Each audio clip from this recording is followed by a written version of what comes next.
Em 1881, o artigo Precisa-se de 1000 pregadores convidou os leitores da Torre de Vigia de Sião a participar na distribuição de publicações bíblicas. Alguns pregadores por tempo integral, chamados colportores, pregavam de casa em casa, levando a mensagem aos lares das pessoas. A Torre de Vigia de julho de 1881 lembrou os leitores de que todos os cristãos verdadeiros têm a responsabilidade de pregar. Assim como toda testemunha de Jeová hoje, eles sabiam que aquela era a verdade e falavam dela às pessoas à sua volta. Em 1899, a Torre de Vigia de Sião propôs um novo método de pregação: entregar publicações às pessoas quando saíssem das igrejas aos domingos. Por um tempo, Russell tentou falar com os líderes religiosos.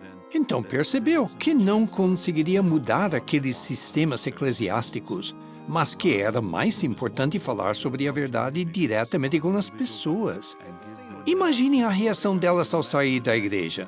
Você vai a uma igreja tradicional e ouve a pregação de alguém que, na sua opinião, é instruído e sabe o que está falando. Daí, ao sair, lá estão pessoas simples tentando transmitir-lhe algo sobre a Bíblia. Nossa obra nunca teve por objetivo criar controvérsias, mas sim atrair a atenção das pessoas à mensagem. Havia controvérsias porque os irmãos estavam lá, estavam pregando.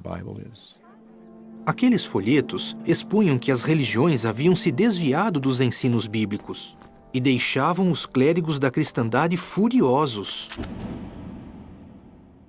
Isso acabava afetando o dinheiro que entrava em muitas igrejas. Porque quando as pessoas viam a verdade e percebiam que as religiões lhes tinham ensinado mentiras, elas se afastavam das igrejas e deixavam de apoiá-las. Em 1903, o Carnegie Hall, em Pittsburgh, foi o palco de um debate de 6 dias. Ephraim Eaton, pastor de uma igreja metodista episcopal e representante de uma aliança de clérigos protestantes, tinha um só objetivo: pôr fim à influência de Russell, especialmente com respeito ao que ele ensinava sobre a condição dos mortos. O que eles queriam era expor Russell como um impostor, que não sabia nada da Bíblia e que não estava qualificado para ir à tribuna e pregar sobre assuntos bíblicos. Russell se saiu muito bem em apresentar seus argumentos e esclarecer verdades bíblicas, mostrando que conhecia bem as Escrituras. As pessoas puderam ver não só a diferença entre os dois, mas também que as verdades da Bíblia eram claras em muitos daqueles pontos. Conta-se que um clérigo que tinha ido lá para apoiar Eaton falou depois para Russell: "Estou contente de vê-lo apontar a mangueira contra o inferno e apagar o fogo." No dia seguinte a cada debate, o jornal da cidade publicava-o na íntegra. Daí os irmãos tiveram uma ideia. E se o irmão Russell publicasse um sermão toda semana nos jornais simultaneamente? Então eles telegrafavam sermões para todos os jornais nos Estados Unidos, Canadá e até mesmo alguns países da Europa. Os sermões de Russell saíam em 2.000 jornais, alcançando 15 milhões de leitores.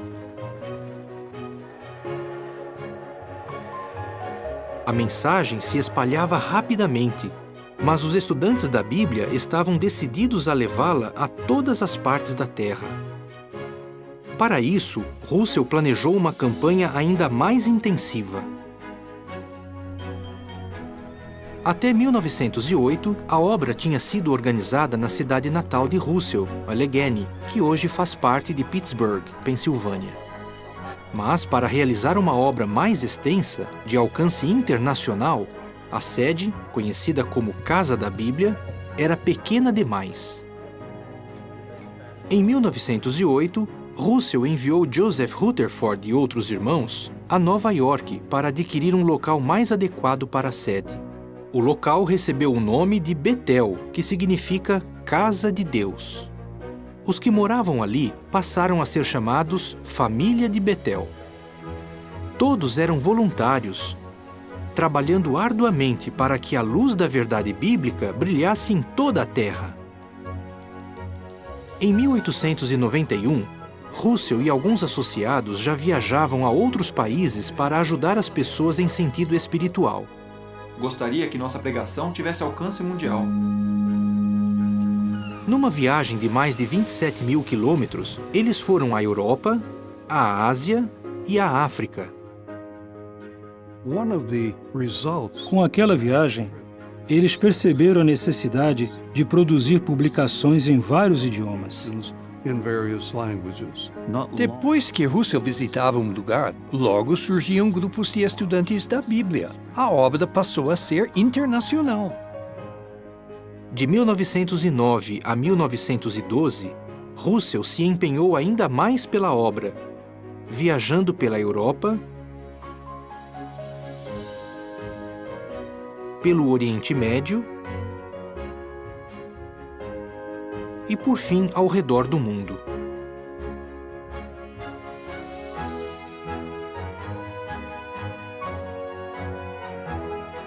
Em suas viagens, ele pôde observar milhões de pessoas e ver pessoalmente o que significaria fazer a luz da verdade brilhar em toda a Terra.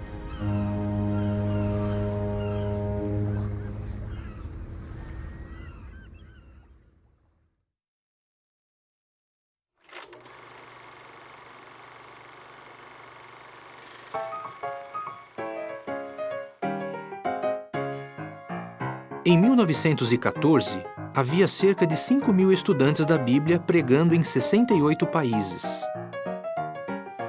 A população mundial estava chegando perto dos 2 bilhões. Havia alguma maneira de alcançar mais pessoas em menos tempo? Novas tecnologias possibilitavam isso.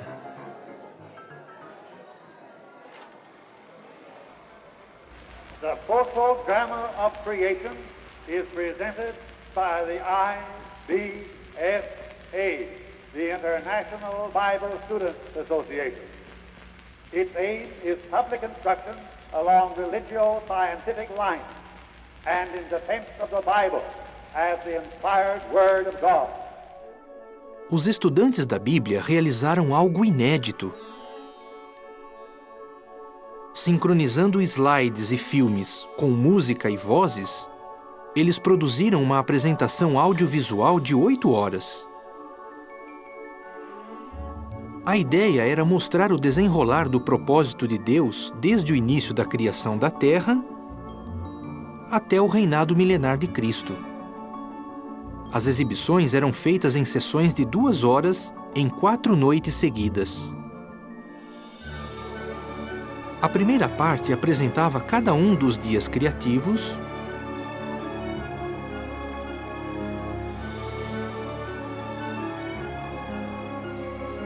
o dilúvio dos dias de Noé,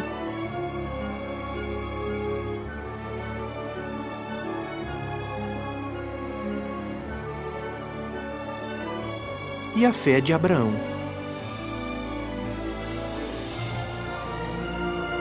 A segunda parte continha cenas dos tratos de Deus com o Israel antigo. Desde o êxodo do Egito até o reinado dos reis de Judá. A terceira parte mostrava a destruição do Templo de Salomão e as profecias messiânicas e seu cumprimento.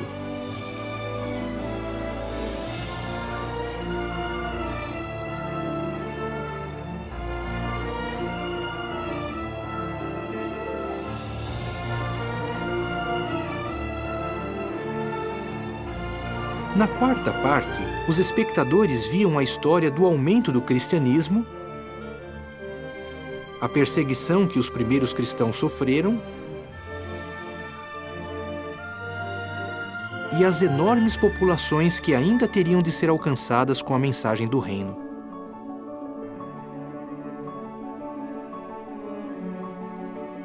As exibições eram feitas em 80 cidades por dia. os próprios estudantes da Bíblia pagavam todas as despesas envolvidas no aluguel de locais adequados. Para a tecnologia da época, o fotodrama da criação foi uma façanha incomparável.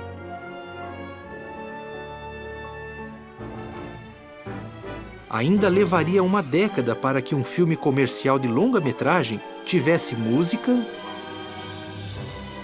vozes sincronizadas e cenas em cores.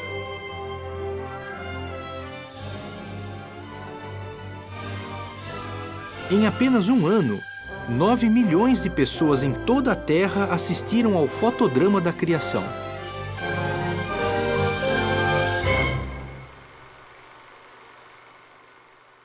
E muitas delas ficaram convencidas de ter encontrado o caminho da crescente luz.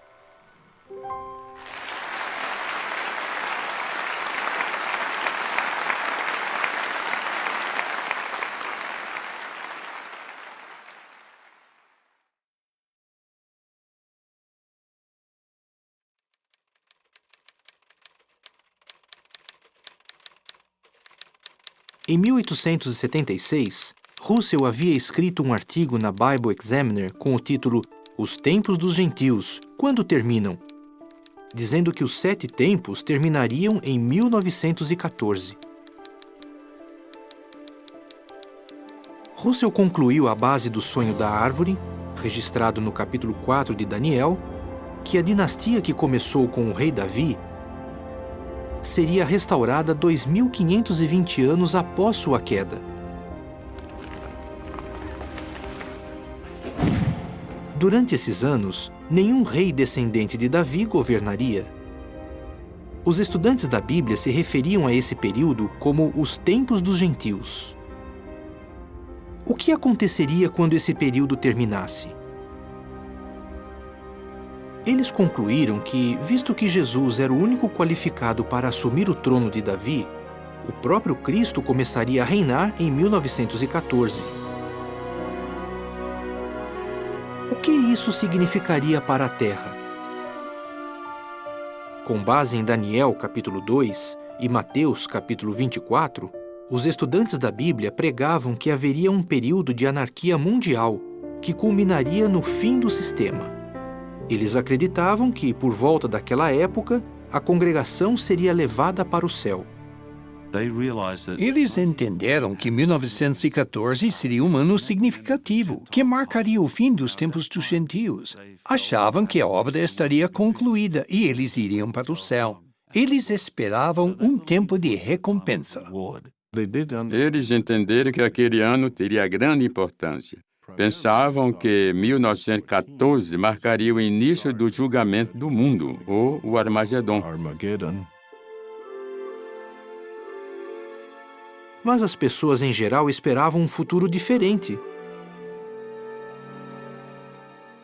Muitos que escreveram sobre a primeira metade de 1914 disseram que aquela época foi de excepcional tranquilidade, uma época muito promissora. Na opinião de alguns analistas, nunca havia existido condições tão favoráveis à paz mundial como em 1914. O que os estudantes da Bíblia pregavam sobre a anarquia mundial parecia muito improvável. Mas os estudantes da Bíblia contavam os dias e continuavam trabalhando. Daí, em 28 de junho de 1914, o príncipe herdeiro da Áustria-Hungria e sua esposa foram mortos.